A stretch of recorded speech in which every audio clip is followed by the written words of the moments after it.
Give me a go. Oh, you mean go now? Or just wait till you type go?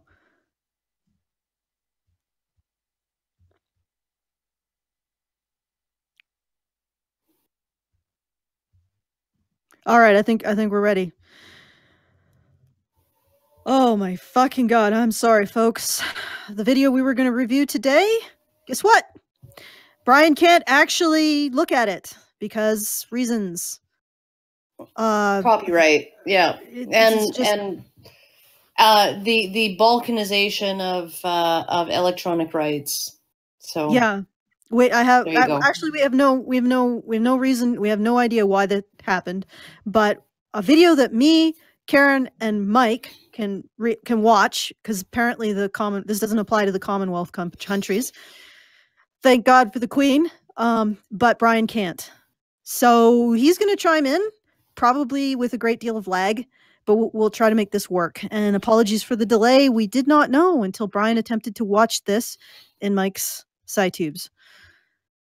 Oh my fucking god. Anyway, let's begin. Coming to you, sort of tardy, from deep within a dry and windy and also sometimes sunny, radioactive meme land. We are the survivors of the alt-right apocalypse, the few, the brave, the bitchy, once more wading into battle against the froggy hordes with Rant Zerker 58.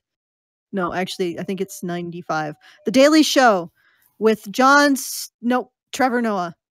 Yes, I know I got it wrong. Actually, it was Brian who corrected me. They all look the same to me, all of them. I can't even tell them apart by skin tone. Just all very smug. It's a race of smug. It's a race of the smug people. Okay, so this is a thing, but does it make us laugh? Let's find out. Also, if you're watching this through Karen's channel, please go to the Honey Badger Radio or the Badger Live Streams channel to join in the chat. And if you've been living under a rock, let me give you a rundown what's happening on YouTube. Google doesn't like our kind, patently. And Karen, can you mute when you yeah. Okay. No. It doesn't fuck it. You say that, but then you do it. Google doesn't like our kind and will be reducing our ability to use its platform to advance our free speech. That's not a complaint. It's just a reality, c'est la vie. But if you don't want to wake up one morning and find Honey Badger Radio gone because we've been put into a sandbox, I suggest you go over to our RSS aggregator that I've set up at badgerfeed.com and sign up for notifications.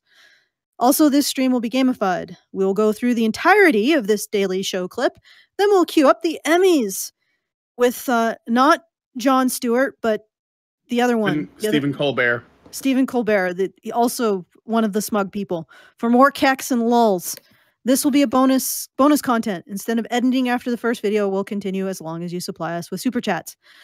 And the largest single super chat we get will win a prize of epic renown. So ready those chats, and let's begin.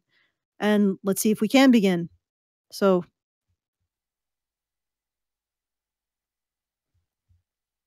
yep. Yes, great. It's United Nations Week, which means New York is going to be full of people from hundreds of different nations who can't get convicted of crimes. Lucky bastards. Now, as you probably know, every year the leaders from around the world meet. I'm guessing we're going to have to be really careful about the banana today. Very, very careful. We stopped it at 12. We're going to have to stop it every 20 seconds. I'm sorry about that, folks, but it's the only way that we're going to be able to do this at all. All right. Continue. I have nothing to say about the diplomat thing, except, yes, that is a thing. It's not really that funny a joke, especially when your father was raped by a diplomat. That's not true, by the way. It's silence. Okay. All right. Let's move on. Yeah, no, I was like, whoa, wait a minute. Is there something that I was not in on? Like I was not privy to this thing, but okay. However, it's essentially diplomatic immunity is, well, it's not actually across the board. It's not absolute immunity. You can still, as a diplomat, get tried for various things. You just, there are a whole host of things that you can't be prosecuted for, right? But when it comes to extreme things, Often there are exemptions from diplomatic immunity. There's exceptions to that. So Okay, it's not an across the board thing. Somebody wants us to up the volume on the stream, so just push it up a couple notches there, Mike. And for everybody who's saying that they're not getting notifications anymore, go to the RSS feed. Now, I can't guarantee that you won't get a notification like 5 hours after the show starts, but at least you'll get it. You know, it'll come in, it'll happen for you. Whereas, as we know, YouTube's elaborate notification system is it just doesn't work, at least not consistently. All right. Yeah. Okay, let's do the next thing. New York at the UN to discuss major global issues. It's basically Comic-Con for diplomats. This year's General Assembly is going to be extra special, though. I wonder who's getting kicked out this year from the Comic-Con for diplomats. Who's getting kicked out? Just asking. Oh, yeah, no, because they have that dude who was like, I'm just explaining why women get paid less. Sexist man on earth.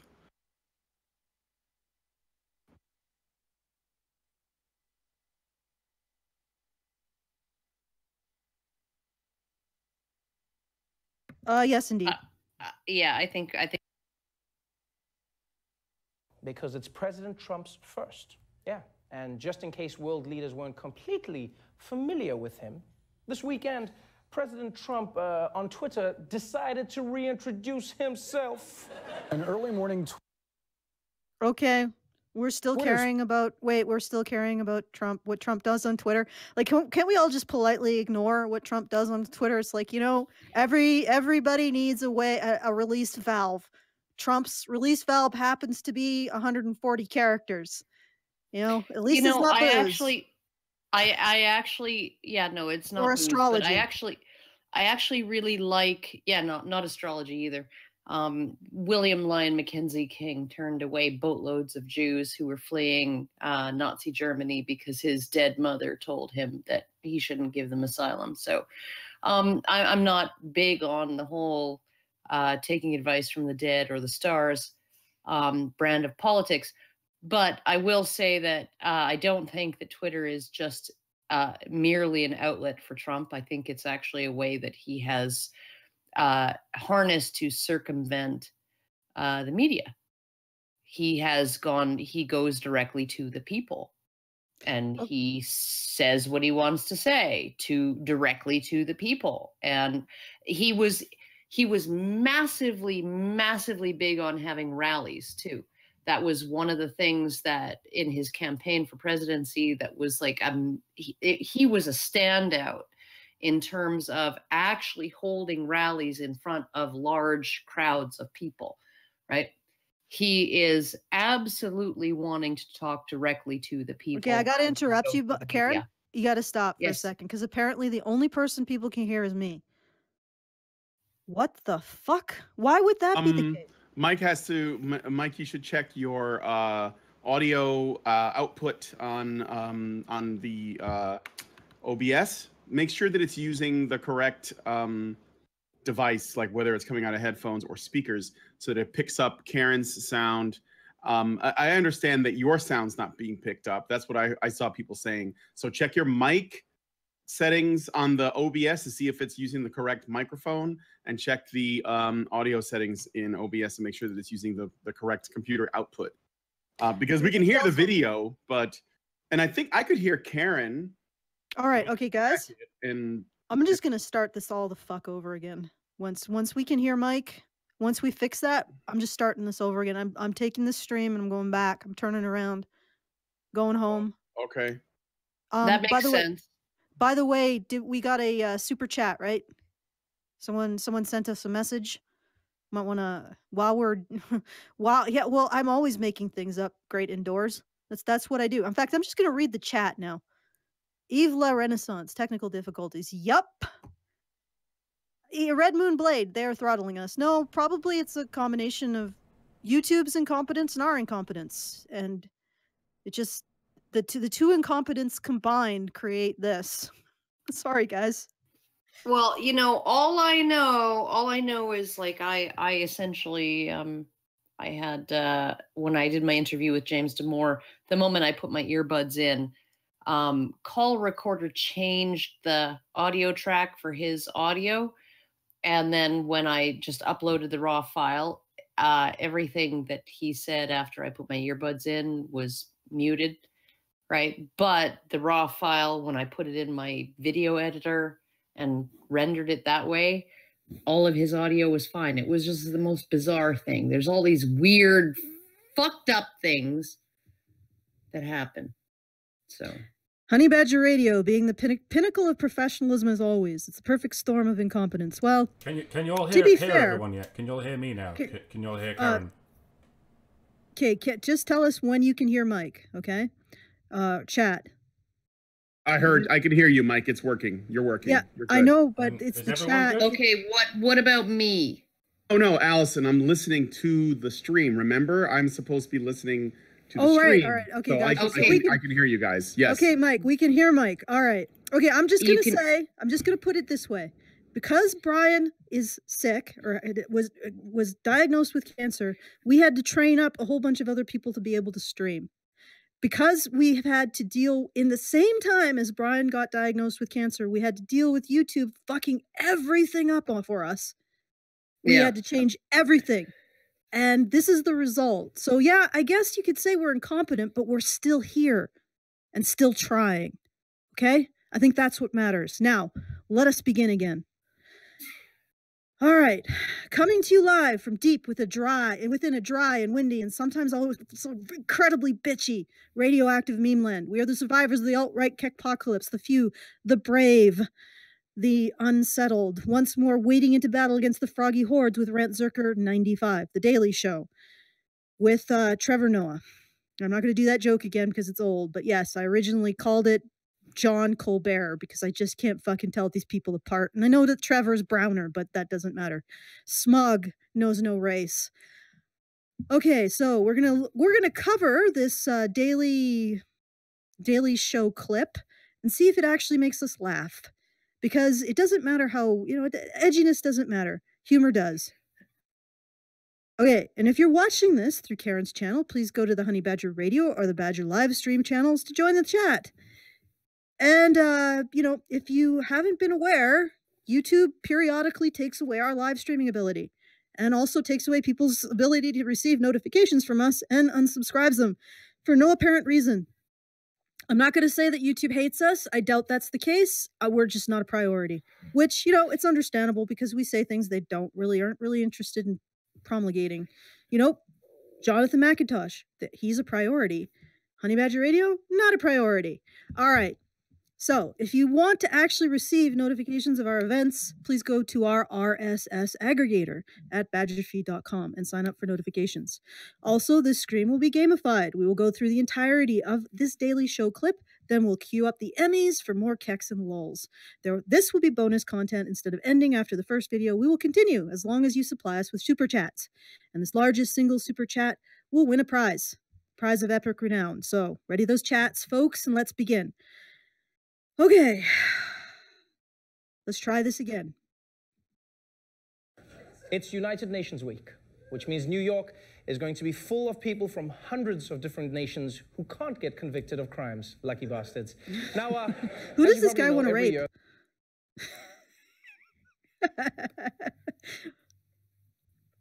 I didn't. It's not really a racist joke. It's a feminist joke. I would love to be able to just like go about my daily life and never have to worry about ever being prosecuted for anything. That would be great. Yeah. Doesn't mean that I would actually do anything bad. Just means I wouldn't have to worry. There you go. Yeah, it'd be nice to be on the level of the diplomats and not have to deal with completely random prosecution for stuff by the government. Just because they don't like the cut of your jib. Yeah, because your Vladik filler and your wife decided to accuse you of something when she was fighting for custody of the kids, or you know, this poor guy that I'm going to interview in Mariposa County, who was facing 15 felony charges and 165 years in prison over something that was demonstrably and provably false. Yeah, no, it would be really nice if that could never happen to me. Absolutely 100% great. Yeah, but we all know it's just the elites that get this kind of treatment. So there you go. We're all really glad that Hillary's not president. Very, very glad indeed. Count your blessings, folks. Okay, another 20 seconds. The leaders from around the world meet in New York at the UN to discuss major global issues. It's basically Comic-Con for diplomats. This year's General Assembly is going to be extra special, though, because it's President in the earlier iteration of this, I asked, okay, so it's a Comic-Con, so which group is being kicked out for no reason? Yeah, Poland. Right, like Poland. And I quipped that it would be Poland. Yeah. Oh, isn't this so funny the second time around? Poland is 100% woke about everything. We decided that it would be Poland. Poland is gonna get kicked out, and because it's a Comic-Con, and we all know that bad thinkers get kicked out of Comic-Cons. It's almost like Poland has a memory of being invaded. Something like that, yeah. By authoritarian fascists. Okay, so strange. Zomara0292 says, because HBR is more competent than Google. I don't know, they're $1 billion company. We're like we're not $1 billion company. I wouldn't even call us a shoestring. If we're a shoestring company, we're dental floss. It's a shoestring that my dog's been chewing on for about half an hour, so. All right. Yeah. Let's continue. First. Yeah. And just in case world leaders weren't completely familiar with him, this weekend, President Trump on Twitter decided to reintroduce himself. An early morning. Do you know what I do? I don't follow Trump on Twitter. It's really easy. I've just never hovered over that follow button and clicked. I've never even visited his page. Did you know you could do that, guys? No, never mind. No. Well, what I like, because I don't follow him on Twitter either, but I do hear about his tweets from time to time, and I do like the fact that he's circumventing, and I'll say this again, like I did previously.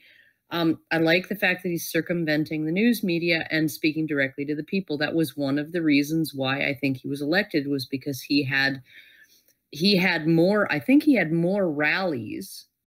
Where he was speaking in front of a crowd of people than any other candidate in the election. It wasn't about, running a campaign so much as it was about speaking directly to the people, right? And so he knew the media wasn't going to promote him. He knew the media wasn't going to support him.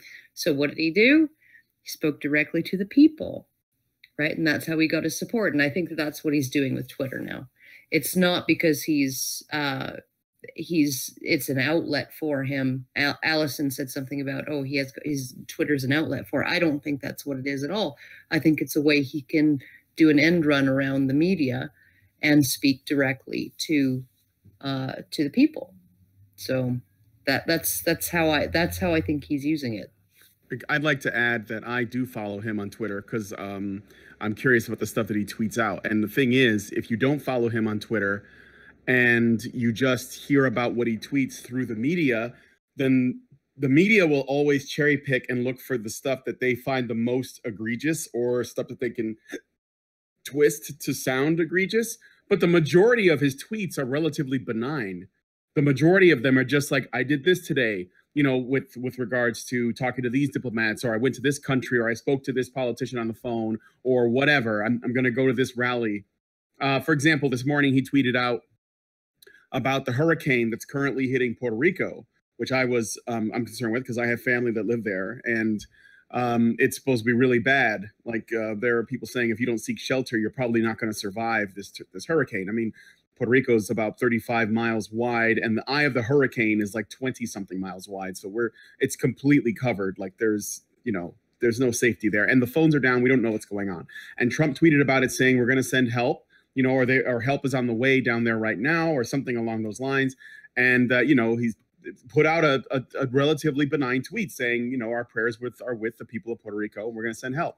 The media is not going to report on that. They're not going to mention that. They're going to wait until he says something about crooked Hillary, or something Obama did, or something they can use to essentially paint this way. And the fact is, the majority of Trump's tweets, the overwhelming majority, are relatively benign, if not.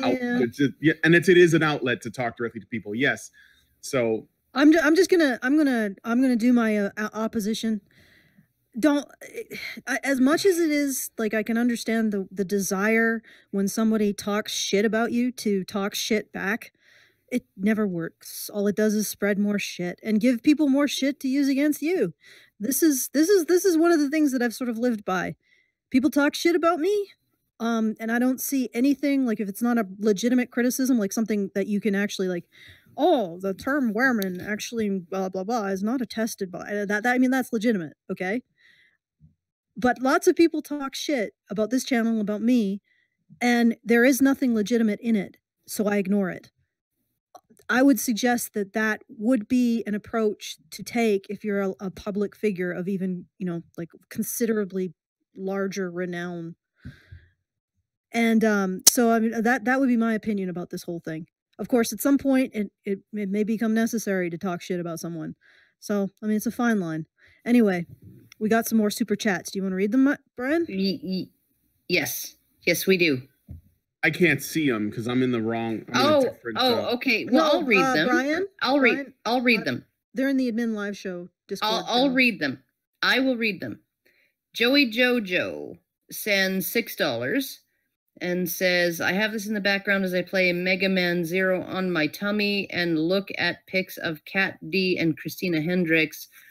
I have to turn to my side though. Mentalist MGTOW, $5, because supporting fellow content creators is easy peasy lemon squeezy, but making good content is difficult lemon difficult. And Point Curation, $5.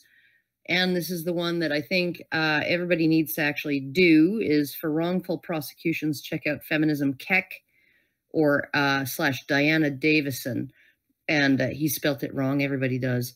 But Diana Davison, Feminism Keck, she and John the Other have spearheaded the Lighthouse Project. They are heavily involved in actual on-the-ground work dealing with false allegations of sexual assault and domestic violence. So, and they have formed a nonprofit, and they have gained intervener status in Canada, which means that they can write amicus briefs, they can actually intervene in Supreme Court cases and things like that.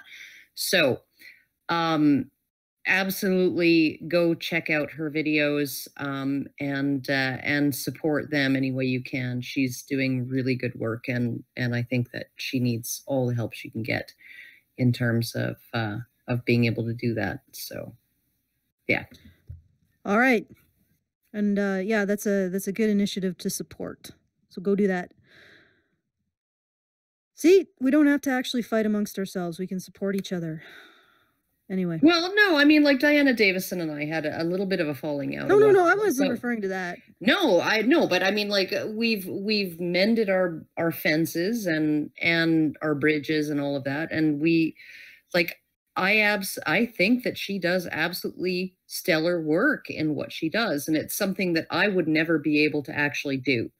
The kind of things that she is engaged in are things that they require a minute focus rather than a broad lens, right? And so I'm looking at the big picture. She's looking at individual cases, and she's picking through all of the details and sometimes boxes and boxes and boxes of files, and figuring things out in that way. And so, I mean, like, we all have different strengths, right? And we all have different weaknesses, and we absolutely need to support people who do different things. It's the same thing with A Voice for Men versus NCFM. NCFM is mostly behind the scenes men's organization that's been around for 40 years. and they do a lot of stuff that you don't really hear about in the media, but it is actually setting legal precedent. It's like they're actually doing good work, right? Then you have a Voice for Men who takes an entirely different approach to how they're doing things, and both are necessary. And so I think that what we need to do is we need to support anybody who's actually doing good work from whatever angle and in whatever way on these issues. So, and then there's CAFE, Canadian Association for Equality versus Us, and one of the things that Diana Davidson and JTO might end up dealing with is the fact that in Canada you cannot advocate politically if you're a charity, and I think that nonprofits can advocate politically, but if they ever want to go to the route of becoming a charity and being able to give people charitable receipts for their donations, they're going to have to not advocate on it from a political perspective. And this is the situation CAFE is in.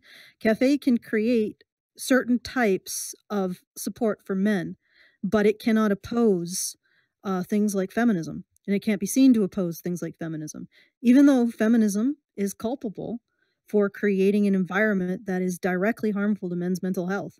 So it's a really untenable position to be in if you're going to advocate for men's mental health but not deal with one of the primary institutional primary institutions that are harming men's mental health. And but then again, you cannot be seen as political if you want to be a charity.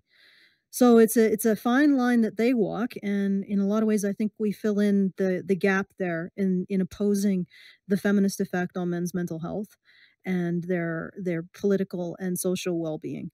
So all of us together, all of these different organizations together are far stronger than we are apart. And it gives me a sad when I see people trying to compare what each of us does and say, well, you should be more like the other and blah, blah, blah, blah, blah. It's not, it's just, we all have our different niche. We all have a role to fill. And it's, like my idea of what I do is I spread awareness, right? I'm guessing that would be the Honey Badgers' idea of what they're trying to do is, or what you're trying to do with the Honey Badgers is to spread awareness. And that's absolutely 100% necessary. Paul Elam, I hear constant criticisms about how he's doing it wrong. He's doing it wrong. He's doing it wrong. He's the one who put us on the fucking map. He's the entire reason the red pill was made, is because Cassie J stumbled across his website and was so offended she decided she was going to make a movie about it, right? So, I mean, we take different approaches, we have different roles, we are all 100% necessary. And to try to essentially say, you should be doing it more like CAFE, or you should be doing it more like A Voice for Men, or you should be doing it more like Justice for Men and Boys in the UK, or you should be taking a political, you should be running for office and fielding candidates and all of this stuff, right? Well, yeah, there's somebody who's doing that. I don't need to do that. Here's what I can do, right? And that's what I'm going to do. So, like, I'm really, really glad that Diana has taken up what she has in terms of the Lighthouse Project and what she's doing, because if there's anybody who can pick through trial transcripts and evidence and all of that, keep it all sorted in her mind, in terms of an individual case, and just give you the freaking bare bones of here's why this is fucked up, right? She is absolutely 100% able to do that. And she has a patience for it that I just don't have the patience on that individual level of an individual case to do that, right? And so she's a huge asset. And John the other too, he's he will sit through podcasts of people that he thinks are complete fucking morons, 2 hours of listening to that shit, and he'll do it, right? Like, we need people who are willing to actually just do what they're good at doing and contribute in their way. And so I'm glad that they have turned their efforts towards, away from the sort of the disagreement that they had with the Voice for Men, and that they're able to, you know, really make a difference. I'm like super happy about that. So there you go. All right, should we carry on? I would like to. What I see for Honey Badger Radio, sorry I was muted and I didn't realize it, is a while back we said the mission statement to bring about a world in which compassion for men is not seen as a strange thing. Well, to be honest, we need to start developing the language to explain why normal people, normies, need to care about compassion for men, and how this ties into all of our well-being. So that's what I think that this channel is about, is trying to create the language to explain to normal people, everyday people, why these issues matter and why they need to pay attention to them, so that they can start to construct the shaft of the spear, as it were. Okay. Well, it's about raising awareness in large part, and it's about trying to convince people why they should care. And, you know, like that's absolutely something that's needed too, right? So it's not like, oh, just because when you get because I get the occasional request from somebody who wants my help on an individual level, and I can't help them, right? Because I'm going to get pulled into that, and then I'm going to be useless everywhere else. And I don't have the ability to maintain an emotional distance from, like, this is why I didn't go into psychology. It's why I did not become a clinical psychologist. I am deeply interested in human psychology, but I could not look after patients without wanting to cut my own wrists. I wouldn't be able to do it. And so working with individuals on a case-by-case basis is just not something that I can do. I can send them somewhere. I can send them to cafe. I can send them to NCFM. I can send them to Diana, right? I can send them places, and I have sent people to Diana, and I have sent people to NCFM to get the help and the referrals and the advice that they need, right? But I'm not capable of maintaining enough of an emotional detachment to be able to help people on that level. And so I do what I do, right? Which is looking at everything as if I'm looking at a petri dish. Mm-hmm. Because that's what keeps me sane. Yep. And in my case, my interest is definitely the deeper the deeper social forces that play in all of this, and bringing light to them. And that's not just a solely men's issues focus. It's also a women's issues focus. It's a gender dynamics focus. And that's where I'm happiest. But, you know, on this channel, we still do shout outs to individuals who are struggling. So, you know, we are what we are. We are all very different, and we're all better for it. So let's continue. Twitter spree by President Trump is sparking controversy tonight. President Trump is being slammed for his use of Twitter this weekend. President Trump appears to have found a new nickname for the North Korean leader. He tweeted this morning, "I spoke with President Moon of South Korea last night, asked him how Rocket Man is doing.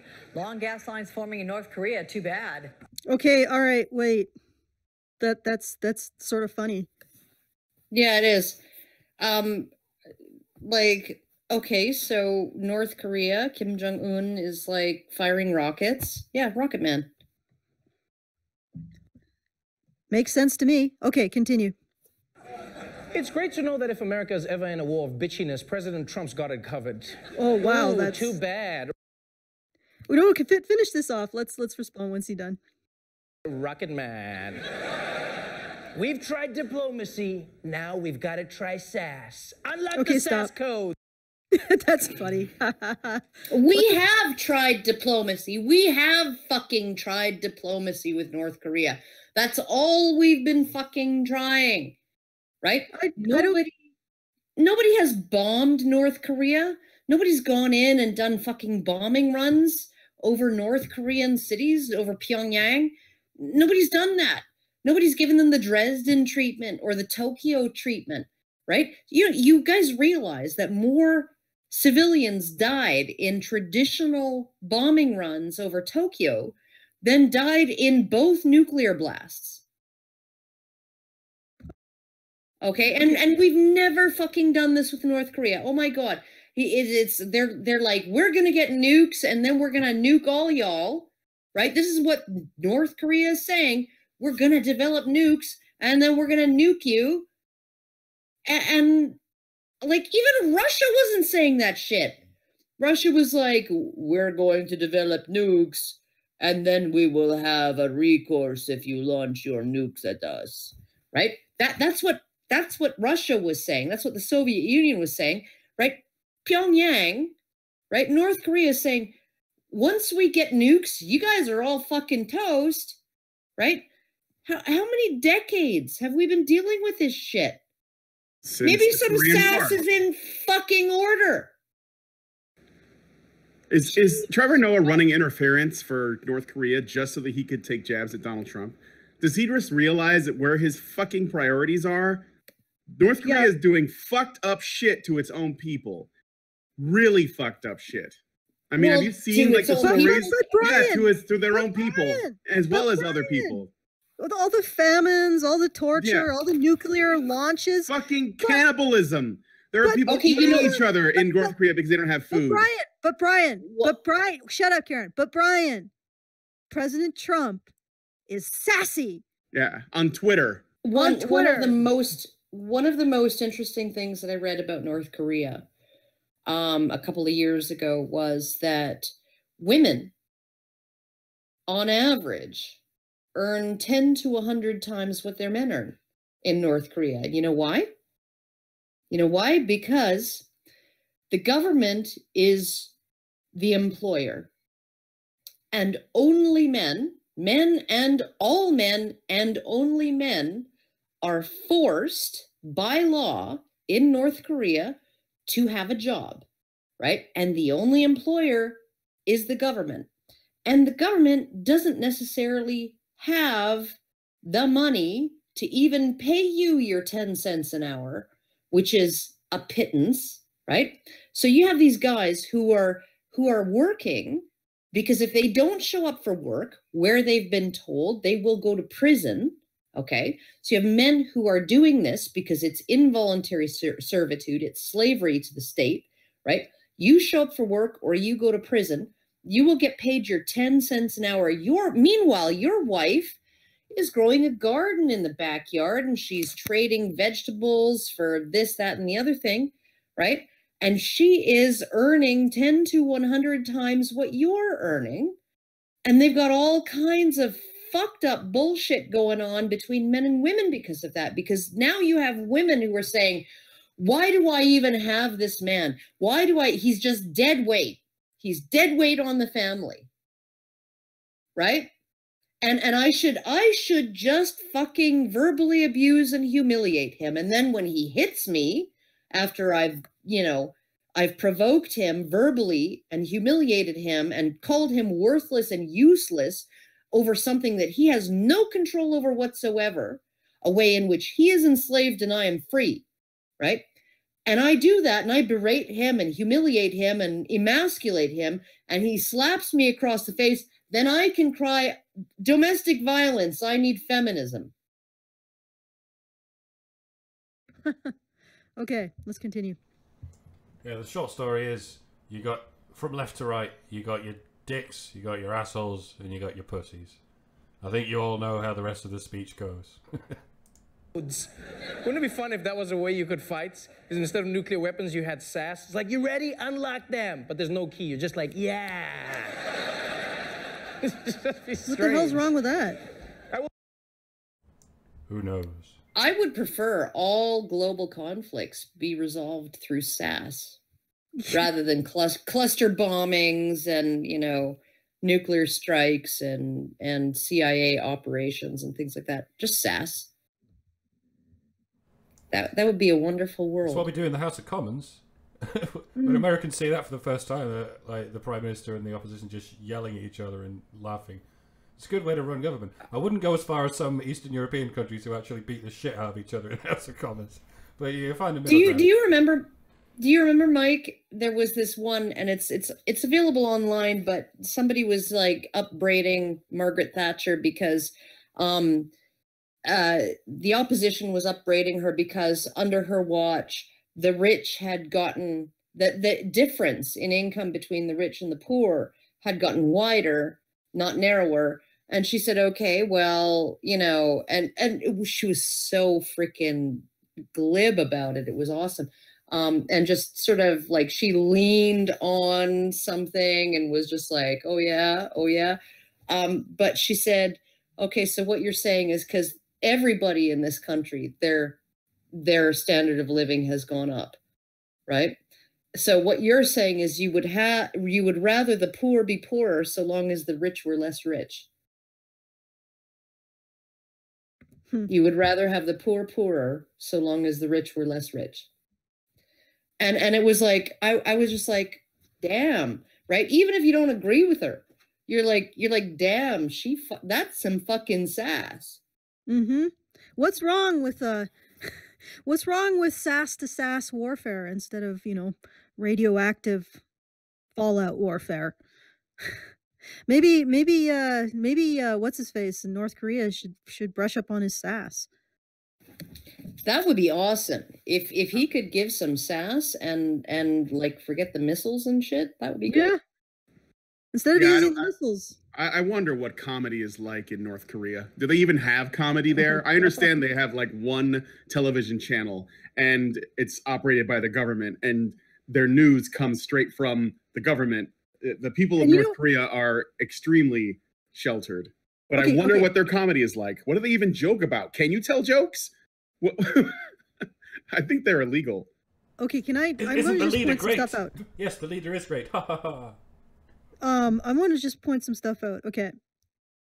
Now, if this was just like a roast of the president, and it was a good-natured roast, and so far it hasn't been pretty nasty at all, but if it was a good-natured roast of the president, it'd be fine. But this has a context, and that context is the leftist, and I believe that the Daily Show is probably smack dab in the middle of this belief that they've suddenly been like the American presidency has been usurped by someone who's equivalent to Hitler. Yeah, no, they want him impeached. And so it's like none of this is in good fun. This is not a roast. This is not the roast of Bill Shatner.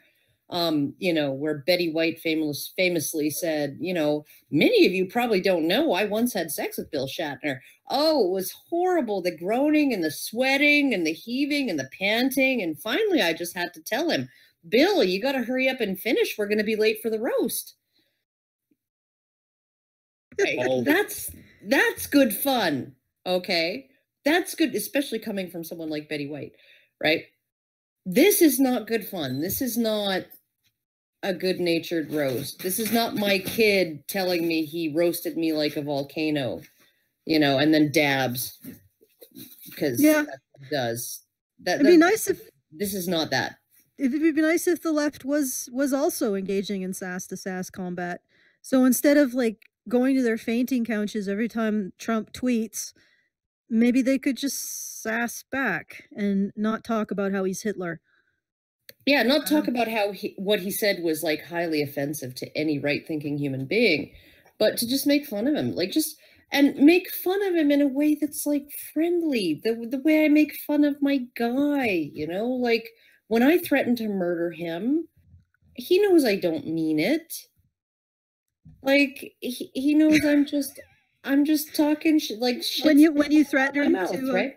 when I threaten to kill my dog, cut open his stomach, turn his intestines into sausages. I would never do that because that would leave a mess and I would be the one stuck cleaning it up, right? So I would always kill him in a way that does not leave a mess. Lots of plastic bags in a tub, maybe. Do the no, smother him with a pillow, you know, something like that. But I mean, and I do the same with my dog, and I do the same with my dog. I do the same with my kids. I do the same with everybody. It's like, okay. Brian once said, "Friendly angry." That's what I'm good at, is friendly angry, and that it's the friendly part that the left doesn't actually get, right?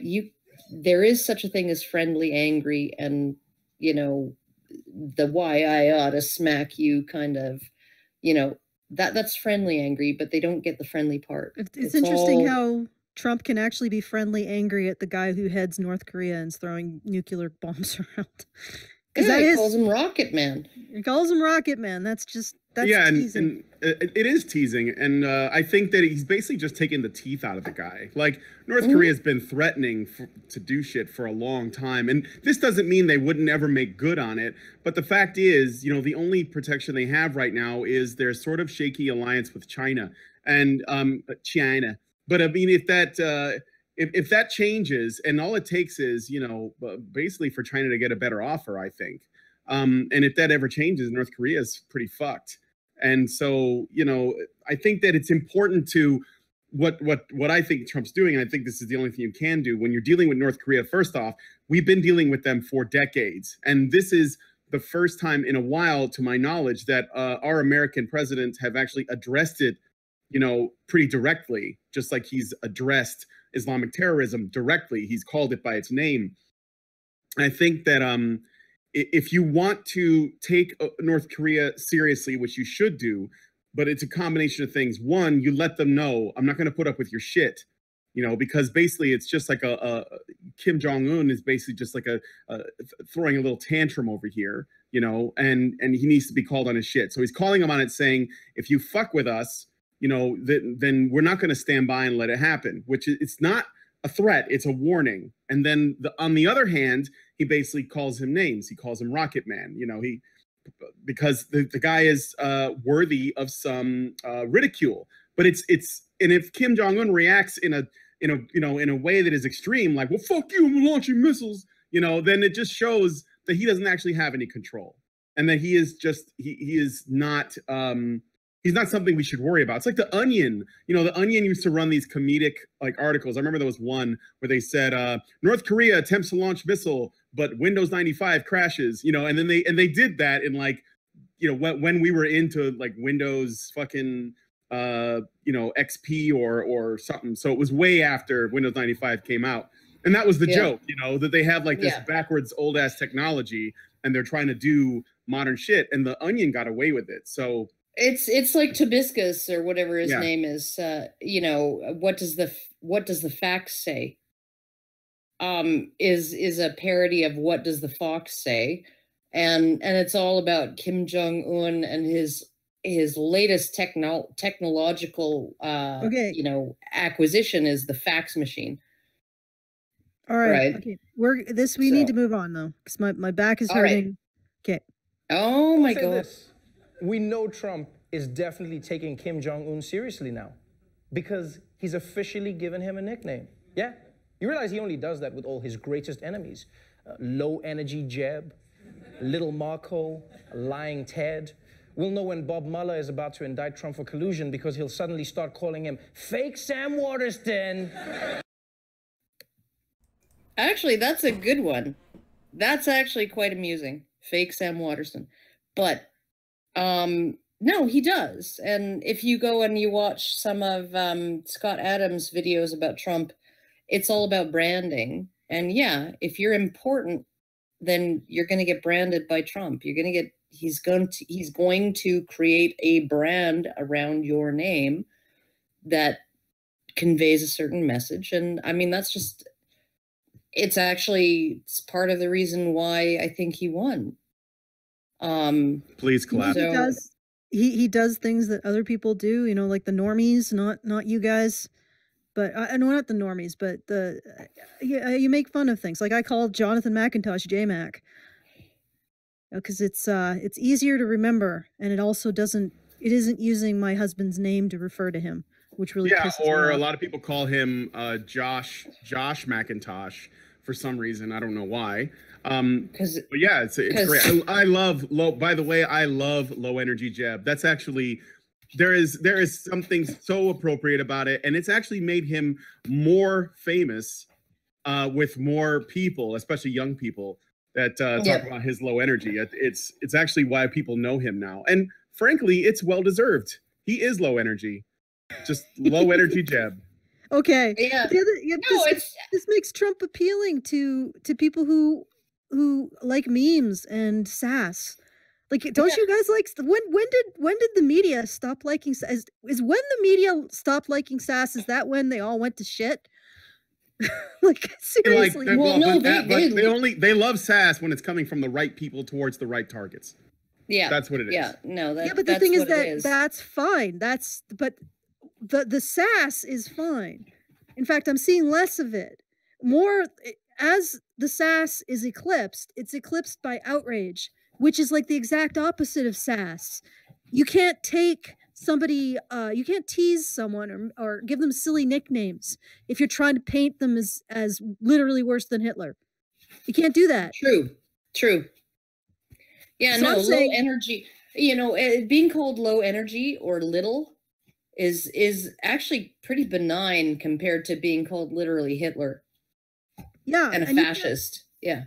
They have given up on their sass because they're replacing it with high octane lethal outrage.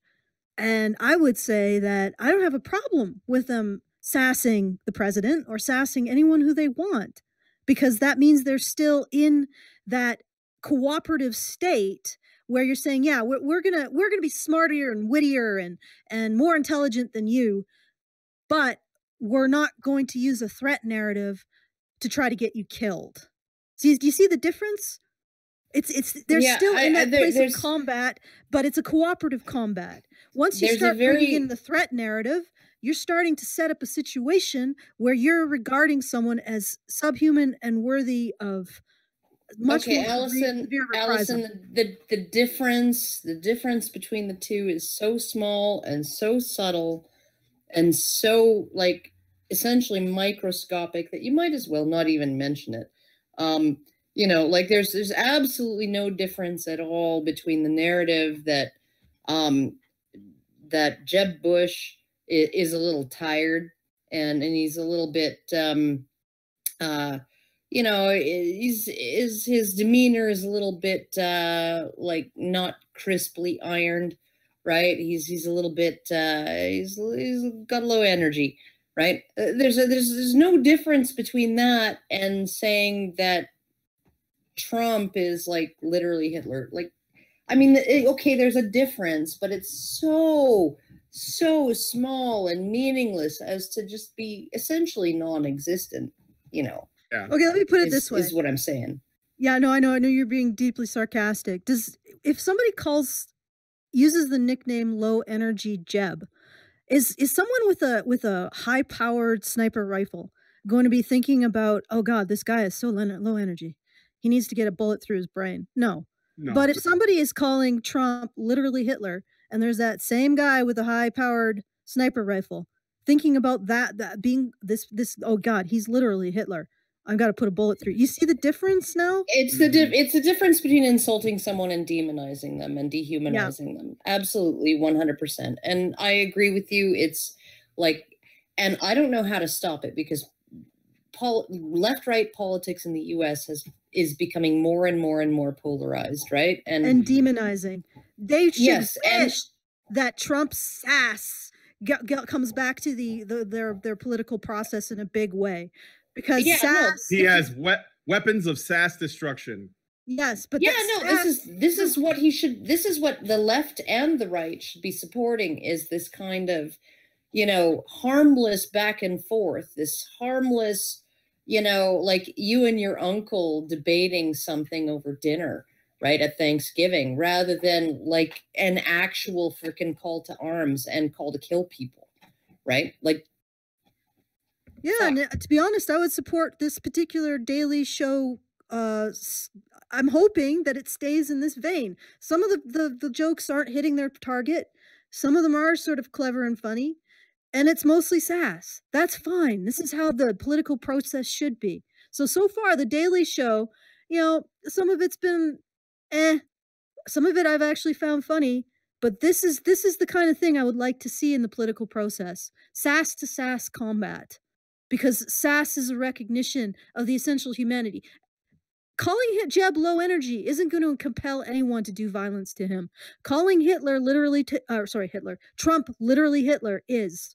So there's a difference there. Sass is sass. It's not demonization. So this is how the left should be conducting itself so far. The only problem is I know that this happens in a context. So let's continue. Well, actually, Allison, there's some super chats I should probably read through. Yes. French Honey Badger sent us $5 and says, "How about Crooked Hillary? It's interesting that he didn't mention it." And then he gives us another $5 and says, "Trevor Noah knows that those nicknames are effective. Hashtag Crooked Hillary." And that's absolutely true, because that was one of her things, or Shillery, or Hitlery, or whatever. And then the Zomara0292 gave us $2 and says, "Jeb is low energy. Get that man a Viagra." One other thing about Jeb, too, is he wasn't, I don't think he had much of a chance, because the fact is, when it comes to, like, the Bushes and the Clintons, I don't think anybody wants them back in. We've had enough Bushes and we've had enough Clintons in office. And I think that people generally are looking for, they were looking for something fresh. And Jeb wasn't really going to offer anything fresh. So. Okay, no, he wasn't. And on top of that, the Republican field was a field of something like 17 candidates. Also, there are some additional super chats in the other chat. I shall read them. Zeranix gives us $5 and says, "Karen, did anything happen as a result of ABC airing your picture during their Gamergate coverage?" No. Were you accosted or costed? Joey Jojo. No, nobody ever did nothing. Okay, Joey Jojo gives us $5 and says, "What is worse, spending 18 years being emotionally, financially, and mentally abused, or being killed after your sex bot was hacked?" I choose that latter. Well, thank you for that completely off-topic non sequitur, Joey Jojo. How was your sex bot hacked? That's what I want to know. Oh, how was shit. it hacked? Was it hacked to bite off your penis? This is what I was worried about. Like, I mean, honestly, or was it just hacked to electrocute you, or was it hacked to, like, I don't know, put peanuts in your dinner and you're allergic? Hacked. It was hacked to fuck you until you died from it, where you like just couldn't handle it anymore. Yeah. You got a heart attack or something. Was it like in Monty Python's The Meaning of Life, where your sex bot chased you off of a cliff? Okay, Point Curation gives us $2 Canadian. Never go sass to mouth. And Zeranix gives us $5 and says, "I'd be pissed if all that was needed to bring everyone together was a sass off."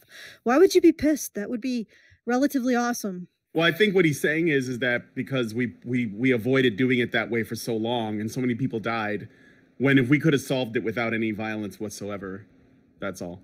Yeah, it's funny because I look at what the left is doing with these demonizing narratives, and I'm like, dude, ladies, gentlemen, you realize what you're creating, right? You realize what you're creating. Let's set the left and the right up and do an epic rap battle from history.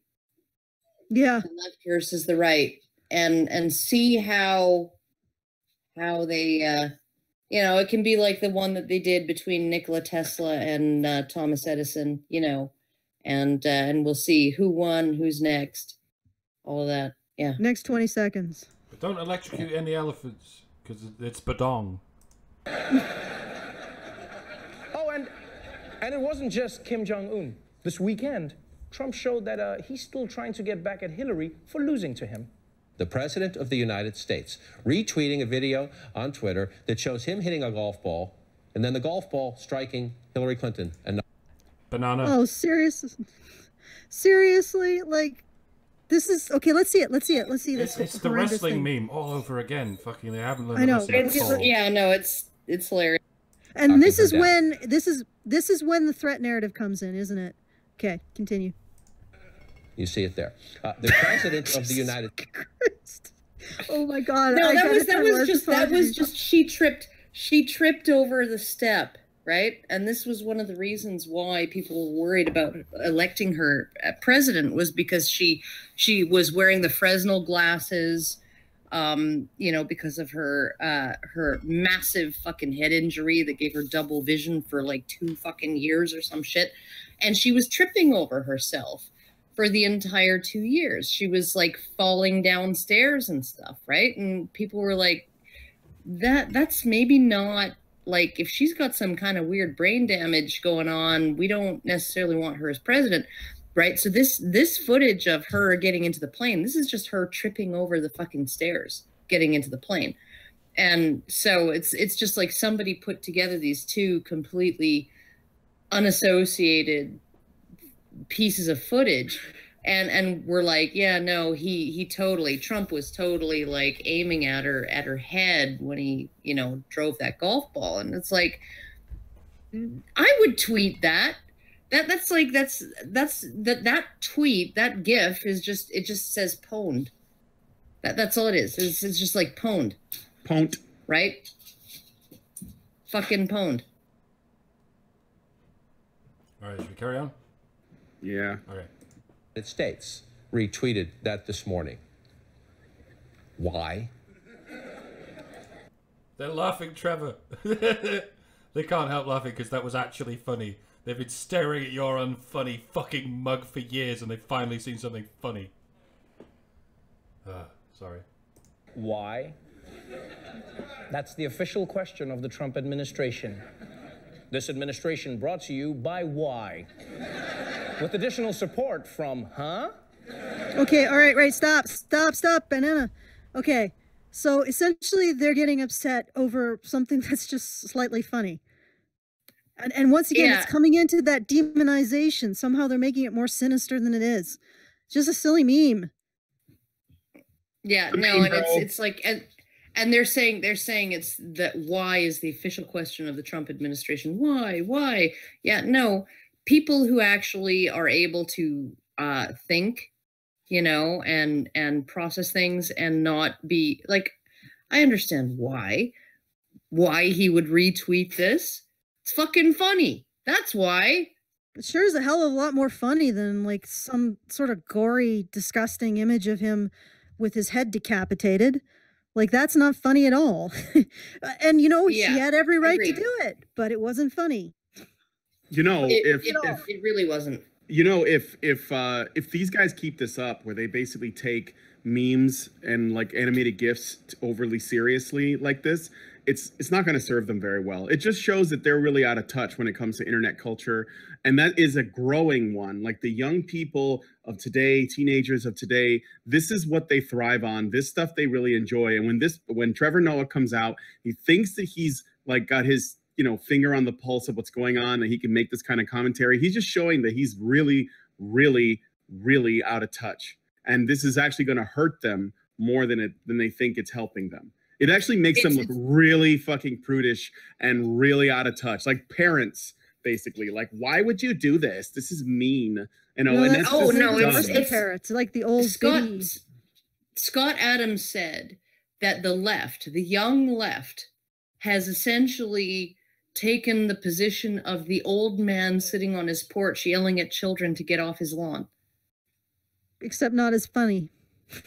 Yeah. And a lot more demonizing. It's like, oh, you little spawns of Satan, I'll burn you at the stake.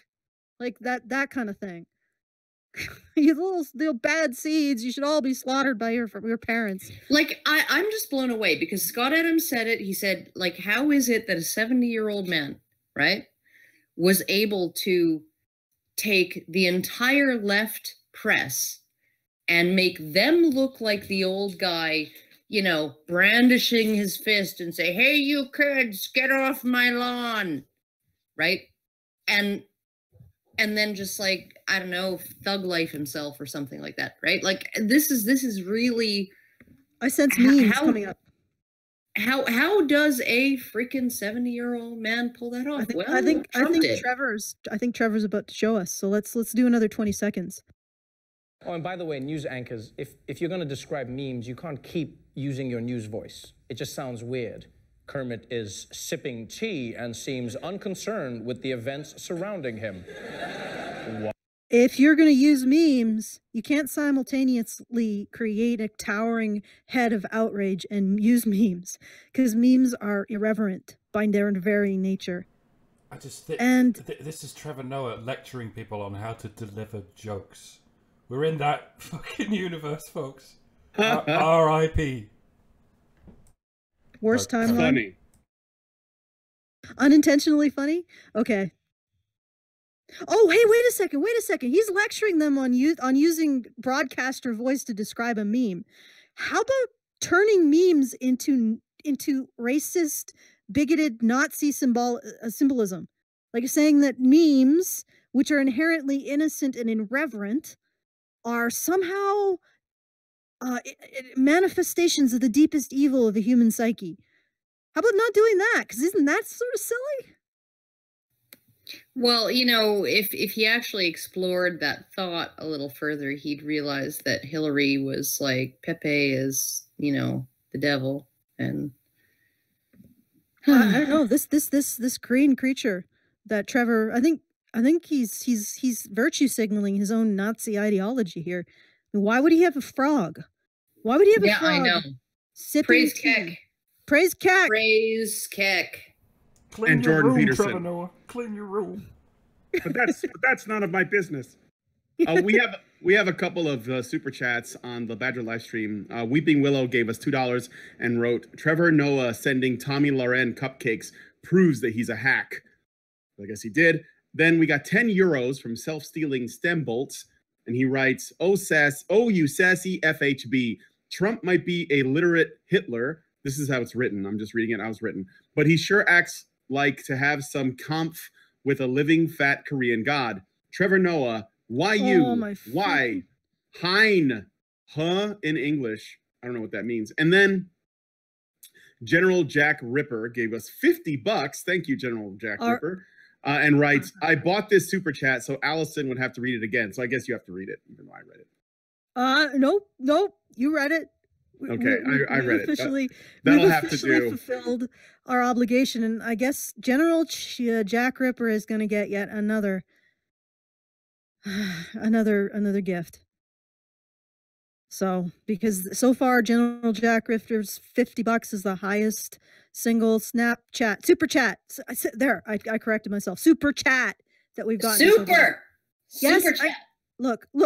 You don't understand. Shives. I understand. You have problems. I corrected myself. Okay. You can't punish me after I've corrected myself. That just makes me confused. I can totally do that. And I don't care how it makes me look. Makes me look like a bully and like a horrible person. You know what? I can live with that. But you corrected yourself. I guess I'll let it go. Okay, but you didn't. You still punished me. Anthony Durrell gives us $5 and says, best headline ever today. Straight black men are the white people of black people. Holy shit. Okay, Anthony, I want you to send that headline to us because I think I've shared it on my Facebook page. It's absolutely real. I saw that and all I could think was progress, because that's basically what's happening. Yeah, and it was written as an article. It was on a website called The Root, which is a one of those pro-black activists, race baity websites that talks about white privilege all the time. And now that they've basically established that there is white privilege, now they have to further it. And yes, black men, straight black men are now the white people of black people. This is next in line. So sorry, guys, even though you're actually the larger victims of violent crime, and you're you have way more shit to worry about than black women, you are in fact their oppressors because reasons. No, I actually who didn't see this coming? No, I was on the agenda with Steve Paikin talking about white privilege, I don't know, a couple of years ago, right? Live by remote from CTV studios. And I was talking with a guy named Desmond Cole, who is a magazine editor and writer in Toronto, and he's black. And I brought up the thing that driving while black is not a thing. It's driving while black and male. And he says, you're right. If my mother or my sister were driving, they would not be pulled over, right? The way I would be. But I still think that black women have it harder than black men. All right. Yeah, black men basically face all of the issues of racism compounded with male expendability. But black women have it harder. Well, you know why black women have it harder? Because they are the next step on the progressive or the intersectionality, bringing all of that luscious victim points to their ultimate beneficiaries, which are women who can be oppressed by nothing else but being women. which, work through the logic in your mind. They have to be wealthy because they can't be dealing with any kind of poverty as oppression. They have to be able-bodied because they can't be dealing with any kind of disability as oppression. They can't be they have to be Protestant because they can't be dealing with the religious oppression that the Catholics say they might have. They basically have to be rich WASP. Let's put it this way. Well, what the ultimate beneficiaries of the intersectionality is WASPs, female WASPs. Well, what I found interesting is somebody at the NCFM conference that I was just at, they asked, why do you think that feminists and others get so up in arms at the idea of men being able to engage in financial abortion, which is just waiving your rights and your responsibilities to a child after conception, right? And I essentially said, well, because oh my God, shut up, dog. Because essentially, stop it. Okay, just let your dog howl. No. Essentially, it's that stop it. If a woman's choice, right? Okay, so if an abortion takes longer, if it's not free, shut up. If it's not free and it takes longer than a haircut, okay, it's not really a choice. All right. Okay. Right? If it has any cost attached to it whatsoever, it is not really a choice when you're talking about women. Okay. That's how it is. That's how people view it.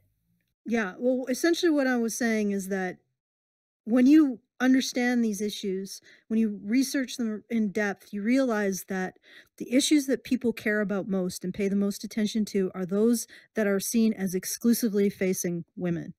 So that's how you go from black men being shot in the streets to white women being the most oppressed people on the planet.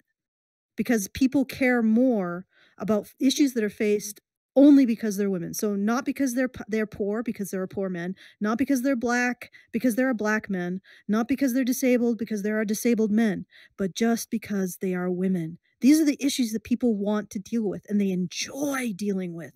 So if you understand that, you see how the intersectionality is the process of moving victimhood from any group of people, disabled, black, poor, and moving it up the ranks to wealthy, Protestant, white women, who are the ultimate beneficiaries of all of this.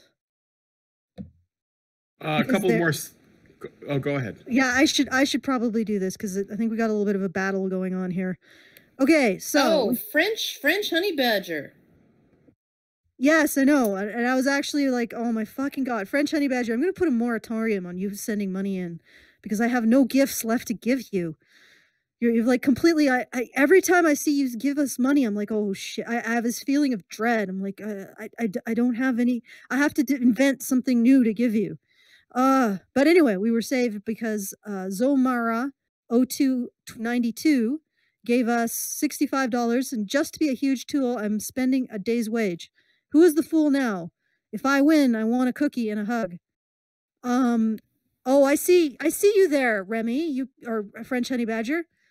Allison Tieman's evil money grubbing plan is working. No, because you didn't read or you didn't listen to the fine print. I said the single largest donation, so you can't freaking stack your goddamn donations. Ha! All right, and then we got, oh my fucking God, we got 69 euros from Self-Sealing STEMBot.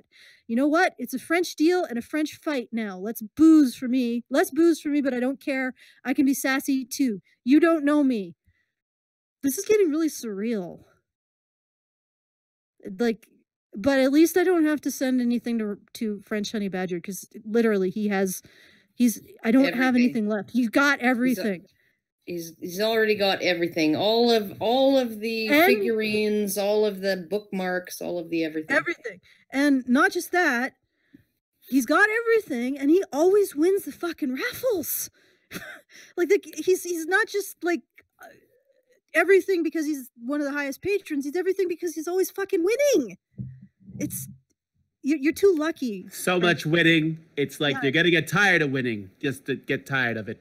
You're gonna be winning so much. So many wins, people. So many wins. Yeah. Oh yeah. Okay, French Honey Badger. It's gonna be huge, huge. $5. It's still working. You're getting more money. Watch out what you wish for. Sass. What the fuck have I started? Like you started a sass war, is what you done. You're right. I have started a sass war. Yeah, okay. well, you know, Allison, she's always going sass to mouth. This is almost like some new level of sass. It's like sass to something punny based on money and sass. Saskatoon. No, that's a city in a I know. berry. Can we keep going with the video? Saskatchewan. You're getting sick. Okay, let's keep going with the video. Why? The boyfriend is admiring a passing woman while his girlfriend disapproves. Why? Look, we can all agree that this tweet was obviously in poor taste. I mean, we knew that. It's on Trump's Twitter. But maybe it's not the worst thing in the world. Banana. Wait a second. It's not the worst. Yeah, it's not the worst thing in the world, and you shouldn't have to make the argument that it is. I mean, is tweeting this guy being a rocket man worse than him actually throwing nukes at people? Is that where we're at? Okay, all right. I'm just saying. Go ahead. Hear me out. Did you notice that Trump sent out these tweets right as he started making deals with the Democrats, protecting dreamers, raising the debt ceiling, postponing the wall? Right now, Trump's base is furious with him. So, to make them happy... Okay, stop. Okay, he says Trump's base is furious with him. Okay, so because he's got a 37% approval rating right now. He's got a higher approval rating than, what's his name, Ryan, the speaker, right? And Nancy Pelosi. He's got a higher approval rating than them. Rob Ford was one of the most, despite all of his flaws, was one of the most beloved and many elected mayors of Toronto, and his approval rating was like 40%, which was better than Obama's at the time, which was like 32% or something like that, right? Nobody likes the guy in charge. Everybody's got a bone to pick with the guy in charge, right? That doesn't mean that he's not going to get reelected. It's fucking ridiculous. I didn't care about what were they saying? The giving amnesty to the Dreamers, the wall, all of this other shit. Like I didn't give a shit about any of this. I'm sorry, Americans, I don't care that much. What I cared about was the fact that Donald Trump was being painted as the second coming of Cthulhu by the media. And I'd seen that before because I had seen people that I know being slandered by the media, and I myself have been subject to the media grinder. So for me, the only thing that makes me like Donald Trump is the fact that he is not bowing under this media grind, and he's actually he's continuing to move forward. That's what I admire about him. He hasn't been beaten down by this constant negative drumbeat. So all this other stuff was irrelevant to me. It's just the fact that you guys didn't like him that made me like him more. Made you interested in him, yeah. Yeah. Well, and in the phenomenon. And like as far as the immigration thing goes, I think that most Americans would settle for a border where everybody who comes through has to have their credentials looked at, right? Even if that means that a family of good, hardworking Mexicans who have never been in any trouble whatsoever, they're going to vacation for 3 weeks at Disney World and then overstay their vacation by 30 years. I think that honestly, Americans at this point would be perfectly happy so long as those people were subjected to a fucking vetting process at the fucking border before they got in. Because the primary concern for almost everybody is not necessarily the economics of things. It's the fact that you have this wide open fucking border. You have people flooding across it. A lot of them are criminals, right? A lot of the people ferrying the people across are criminals, right? And they don't turn into non-criminals. Maybe they're not going to stay in America, but they're going to spend some time in America. They don't turn into nice people just because they cross the fucking border, right? Right. So you have drugs and you have guns and you have all of this stuff happening around the border, right? Let's just fucking deal with that. The dreamers can wait, right? The children of illegal immigrants can fucking wait. Okay, and where I was going with this is that what I care about with Trump is the fact that he's been just lied about by the media and just turned into the worst possible thing. And I said this at the beginning of all this. I'm like, dude, this guy is the least right of all the right. I mean, he's almost right as a technicality because he's one of the most liberal candidates in the classical sense. So it doesn't surprise me that he's actually working with these people. It doesn't surprise me at all, nor am I saddened by it. Because the reason why I supported Trump was, one, I didn't really necessarily support him, but didn't think him as like he's evil or anything. No, I saw that he actually embodied far more centrist, even left centrist values than any other Republican candidate. And he was being lambasted by the media. So why would this, and I think a lot of other people are in the same boat as me. Why would they be so upset about this? And are you guys going to stop your fucking demonization campaign now? Are you going to stop it? Are you going to say, no, oh, hey, wait, we were wrong. Actually, Trump is one of the most classically liberal and center-left candidates you could have chosen. We were wrong. We should stop demonizing him. And we should embrace the fact that he represents our values too. And we should call back our attack dogs and maybe just relax a bit. No, you're not going to do that, are you? Because I'm sure that this is going to still end on how Trump is an evil guy. All right. No, they're not. Yeah, they're not. They can't now because they've put so much energy into making him into a monster that they can't back down no matter what he does. And they're just going to try to use his what he's been doing lately, which is essentially trying to I would say he's trying to compromise with the Democrats so that he can use them to put through stuff that he really wants to prioritize. So essentially he's like saying, okay, I'll give you guys this bone, but in exchange, I want this thing. It's like it's from, the art of the deal stuff. I'm guessing that's what he's up to. But yeah, it doesn't really matter because they can't. The one thing that I've seen when it comes to the media, when it comes to academia and the people on the far left is that they don't have the ability. They don't have the ability to say, I was wrong about this. And then the humility to say, as a result of that, I'm going to take these things back. This is why I brought up the stuff on the polecat yesterday with Lacey Green, because I've noticed that they can't do it.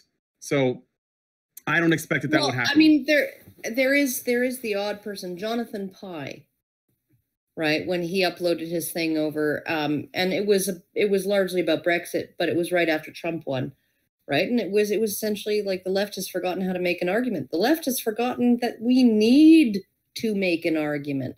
We have decided that we are the arbiters of reality and that anybody who disagrees with us is just an idiot. And we don't have to address that. And we don't have to make an argument.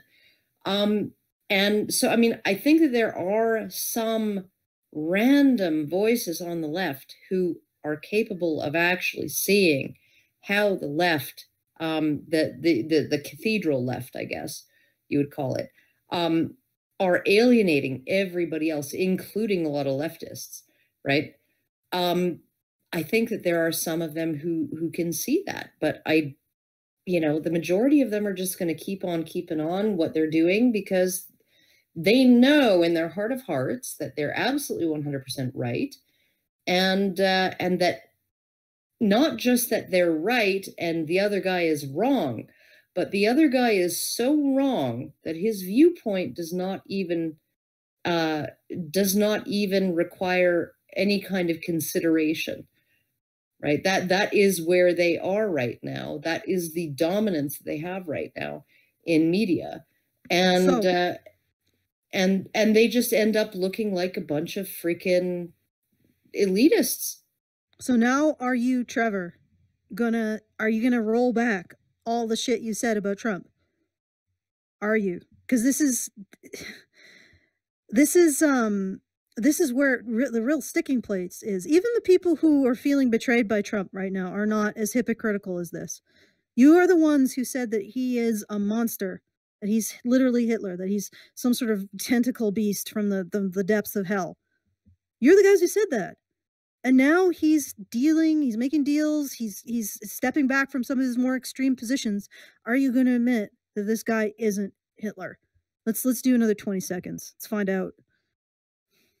He throws them a mean gif or two, right? Yeah, and I don't know about you, but I feel like this is a trade that I can live with. Trump gives his followers offensive tweets, and then he gives the rest of America policies that move the country forward. I'm just saying, if it helps, we'll even make the gifts for you, Mr. President. Yeah. Wow. Oh, it's just banana ring. Oh, okay. No, that's actually bravo, Trevor. That's at least you're. He gives gifts to the people who voted for him, and then he enacts policies that move the country forward. What? Okay. I'm just stunned. I'm stunned that somebody would actually say something like this. Somebody on the left, in the cathedral left media, right, would actually say, you know, that he isn't the fucking devil. Yeah, that's. I wonder if Trevor is going to keep. He's going to keep his good standing. But let's see what else. Let's see. Let's see. Another 20 seconds. If you stop sabotaging Obamacare, we'll give you this gift of you dunking on Obama. Right? Look at that. Oh, Donald Trump. Oh, you can have it. You can have it. Oh. This GIF is racist. This is violence in GIF form. You should be blackmailed. So far, this is actually like this is. I mean, it is definitely being irreverent towards the president, but so far, this has not been as offensive as I. You know, it's good to see them, at least some of the rhetoric moving away from the demonization and actually recognizing that this guy was always. I wish they would actually say, you know what, we were wrong about Trump. He's actually center left. He's not Hitler. Please let's stop rioting in the streets. Let's become Americans again. It's nice. What I don't understand. Yeah, well, what I don't understand is why they think that this is like immature. I mean, like, I'm a 46-year-old woman. I raised 3 kids. I've, lived a life of, scraping by for the most part.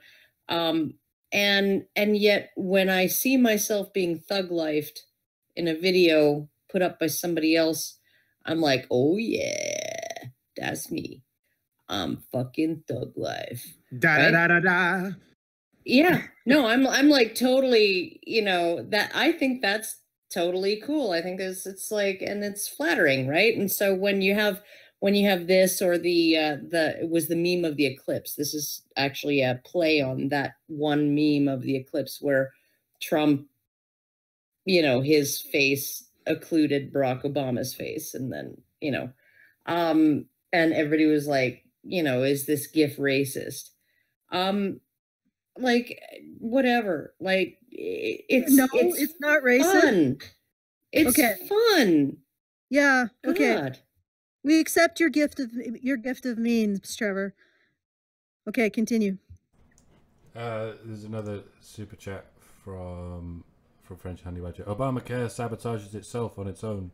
Congress and Trump has done nothing so far to it. Actually, there was also an update to this French battle, which apparently the French haven't won because Zomara won it. Gives us $83 and says, ever hear of the sunk cost fallacy? Here are my savings. HBR was owed this anyway. Gave me days of entertainment, now not for free. I'm tapped. I'm out of the game after this. It was fun and wasteful. I enjoyed throwing my wallet to the ground. Okay, guys, I am very tempted to just end this stream because this is starting to scare the crap out of me. You guys, like, don't give your savings. Especially if all you have in your savings is $83. Although I guess when it comes right down to it, if all you have in your savings is $83, well, what difference does it make? Yeah, it's $83, right? So I don't know. I'm torn. Okay, all right. Let's just finish the last But bit. thank you. Thank you. It's only 30 seconds left. We're nearly at the end. Yeah, let's get through it. I mean, that could be like 4 hours for us. If you crack down on Wall Street, you can have this gif of you hitting a golf ball into Bernie's nuts. Oh! Oh, that's awesome. That's awesome. That is fucking hilarious. So that I think. I'm sorry, it just is. It just is. Maybe they're starting to get the gift economy.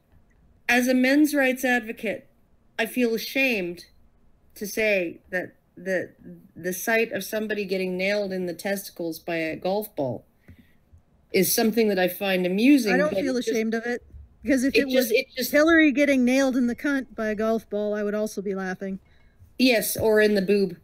But that'd actually be even more funny. Sorry, yeah. I'm an infant. I'm a mental and emotional infant. Okay, yes, you ready?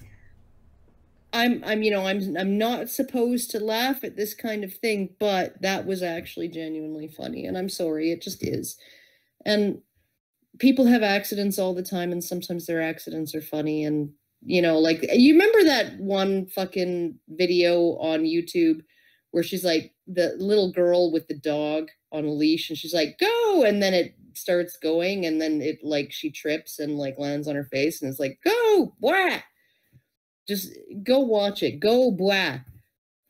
And it's like this little 2 or 3-year-old girl, and she ends up doing a face plant on the pavement, and it's still fucking funny. Like, I'm sorry, it just is. It doesn't mean I hate children. But you do hate children. To be hurt. Well, I hate my children, yes. But not all children, just mine.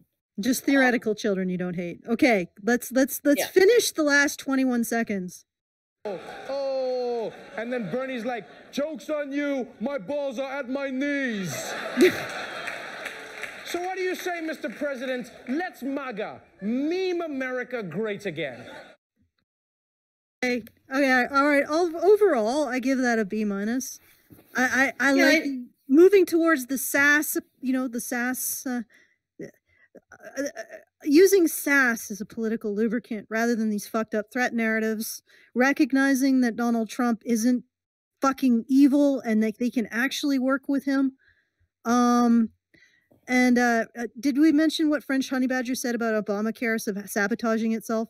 I really can't support Obamacare based on some of the things that people have said about it, and the fact that they have loved ones who are not able to get any kind of health insurance on it and are completely fucked. So yeah, no, Obamacare, all I have to say is when you have a website that you set up and you spent like $1 billion on to design so that people can register for Obamacare, which is mandatory, right? And the website crashes the first hour that it goes live because somehow you couldn't hire a competent group of people to design this website and this registration form. Yeah, no, I'm sorry. Like, no, that's like, and here's the thing too, right? It's not Obamacare itself necessarily that's the problem. It's the 17,000 pages of regulations. Like, you literally will need to hire, if you're a doctor, you will have to have at least one person who is just dedicated on staff, who is only dedicated to dealing with the regulations and the rules, right? That they weren't part of the bill.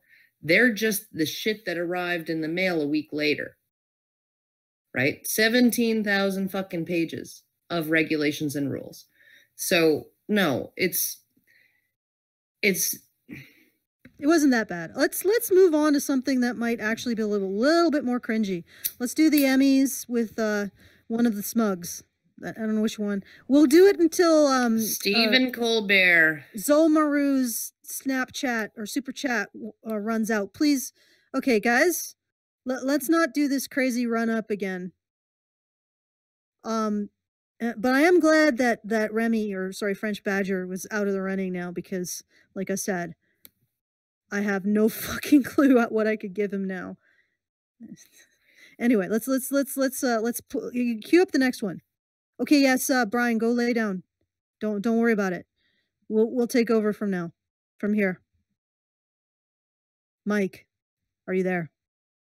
Is this the after show or is this? No, this is not the after show. You stopped it?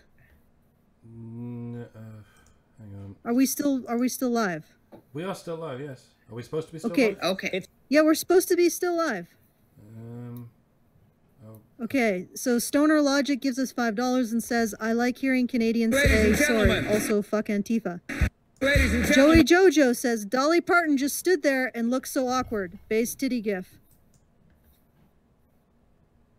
French Honey Badger gives us $2 and says, "I will still claim your soul for my frogs." Okay. Well, that $2 isn't going to supplant. Frogs, how many frogs do you have, French Is that Honey really? Badger? Is that really? Well, one presumes that there are many frogs in France. Oh, it's a nation of frogs. Okay, never mind. Yeah. And as you know, the Nazis really appreciate their frogs. That's why they went. Nazis love frogs. Yeah, Absolutely exactly. That's why frogs. they went into France to hug all the frogs, hug and kiss them, And turn them all gay. and turn them all gay. Okay, let's do this thing. Only till the Snapchats last, though, because my back is killing me. Super chats. Oh my god. Whatever. Super chats. Come on, get on with it. Let's watch Jon Stewart here. Yeah, Jon Stewart. Fuck it. That's who it is. Stephen Colbert. And welcome to the 69th Emmy Awards. I'm your host, Stephen Colbert. Thank you very much.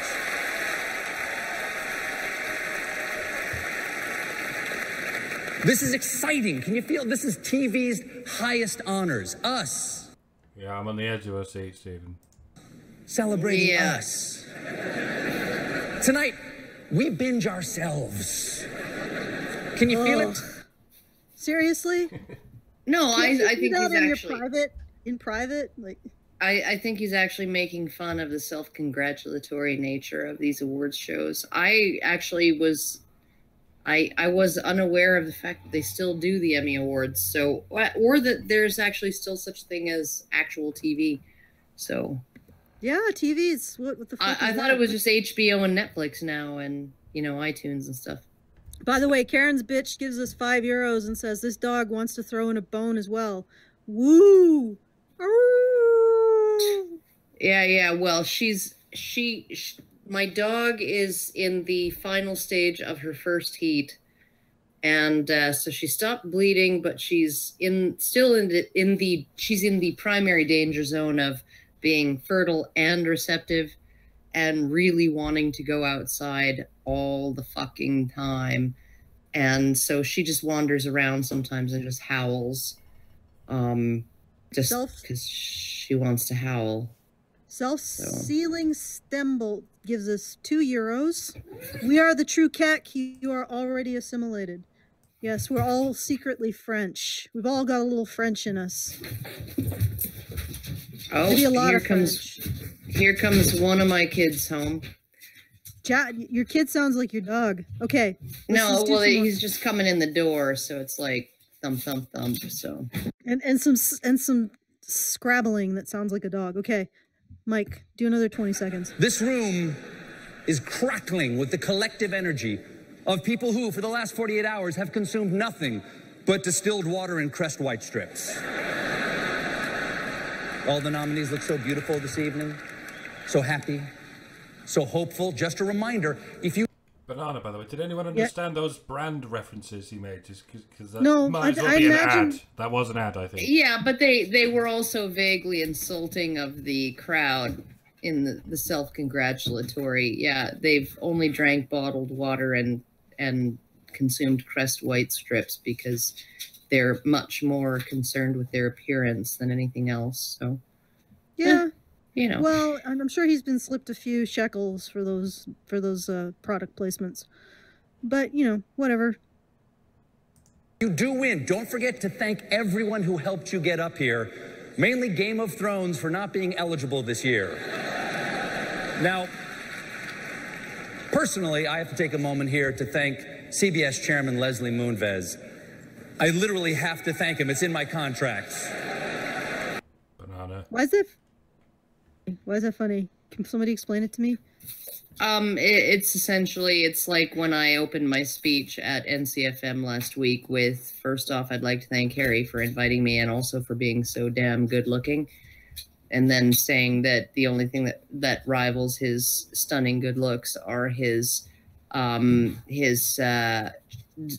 devastating charm and his trend-setting fashion sense. And now the sponsored announcements are over. Right. We can get on with it. So, yeah. All right. Well, basically, I just inserted that pause and that rhetorical question because unlike these individuals here who can, you know, go on stage and suck their own genitals, we actually will get hit by YouTube if we go over 20 seconds. All right. Come on. The next 20 seconds. Unfortunately, Les could not be here tonight to receive my gratitude, so I accepted on his behalf. We did it. But while we're thanking people, nobody deserves more thanks right now than our first responders. They have been working tirelessly. Banana, I want to see where this joke's going. Yeah.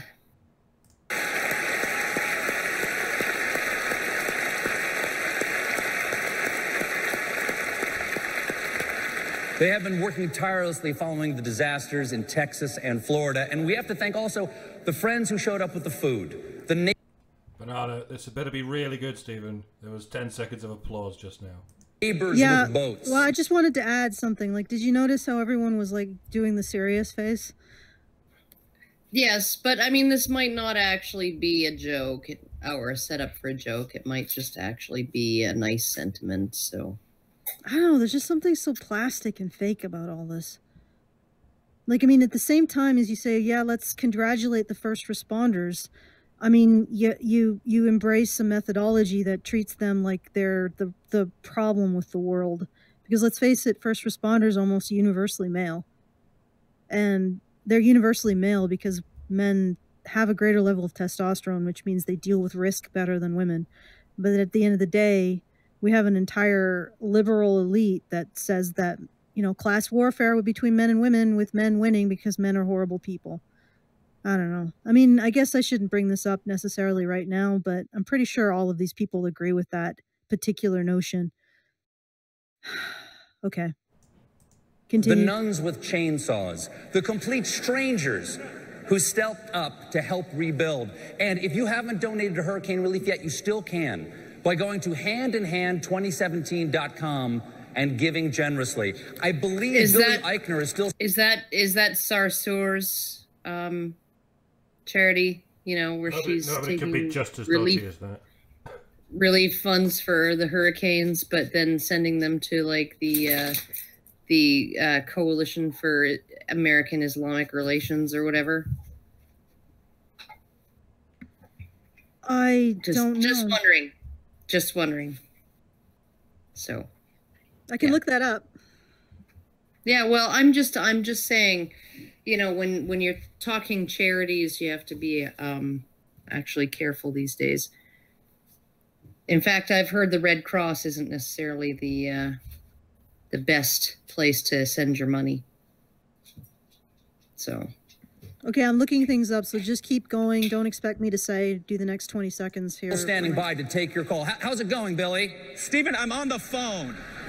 Please, don't embarrass me in front of Louis Anderson. They just hung up. I apologize to all of you. Well, what a year it has been for television. You're going to have to stop every 20 seconds, though, right? Yeah. Wasn't 20 seconds? Sorry. It was almost. Okay. I mean, the industry is booming.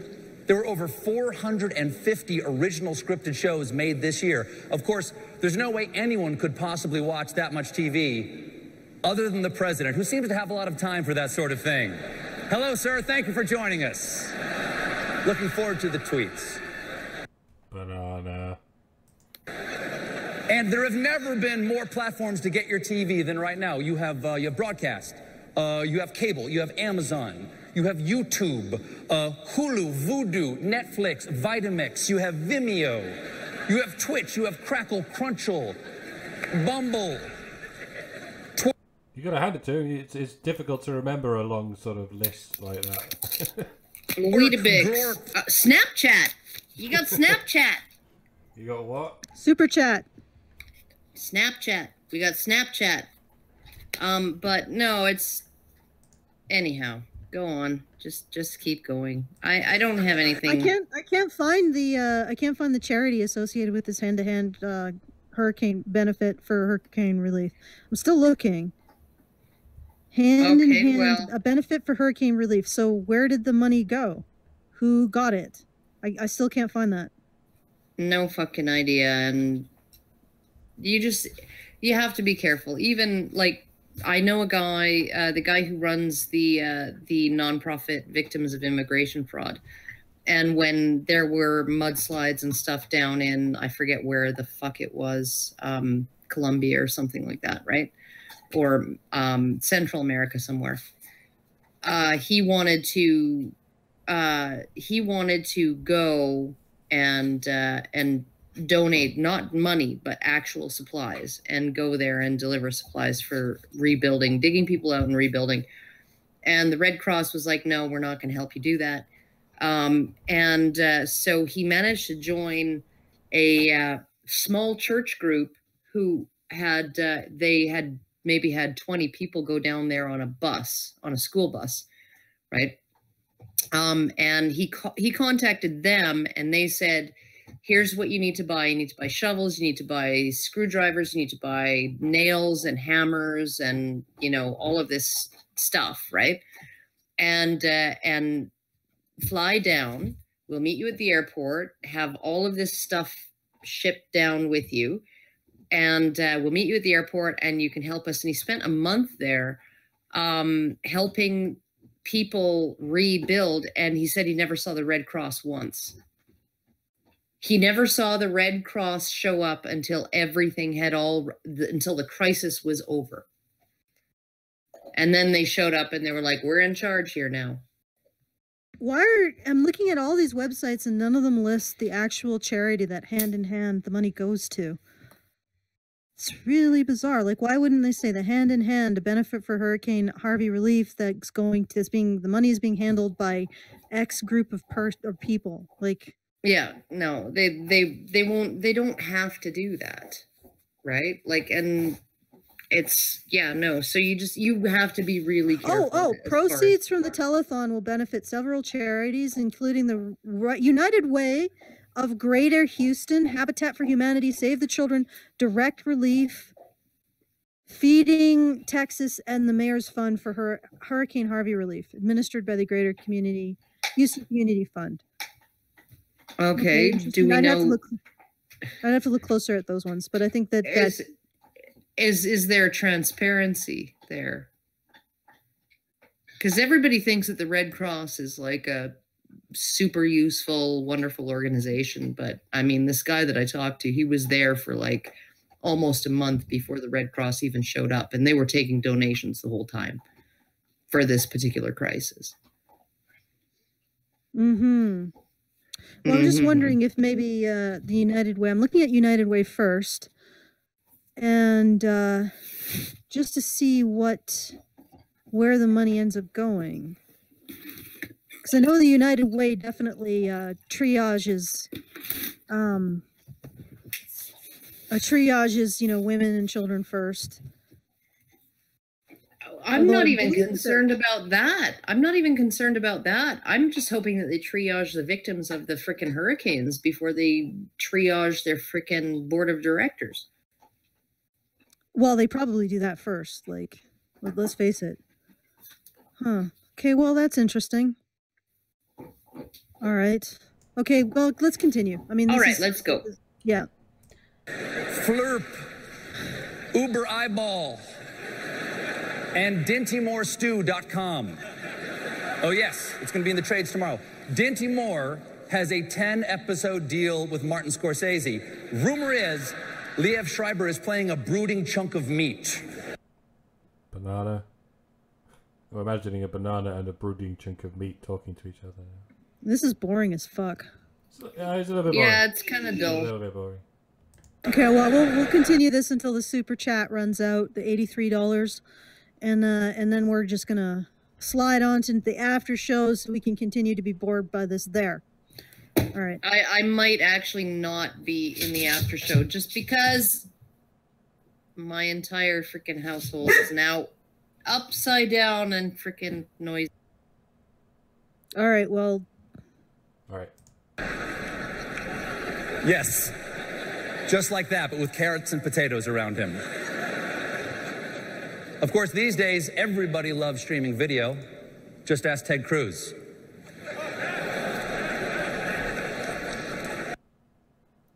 Hey. Ugh. Hey. I don't get the joke. Please explain the joke.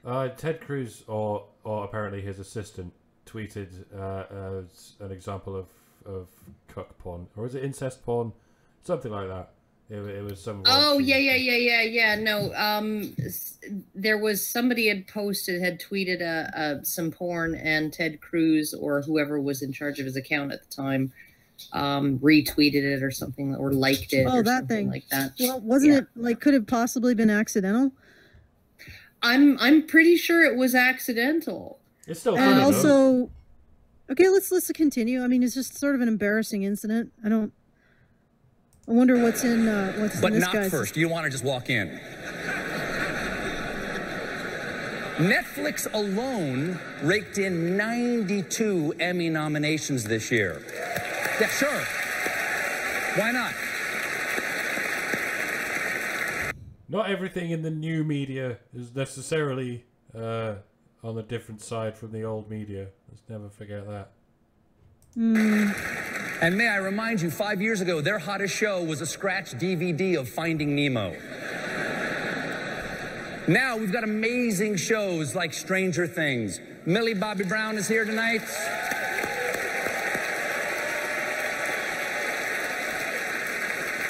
Banana applause.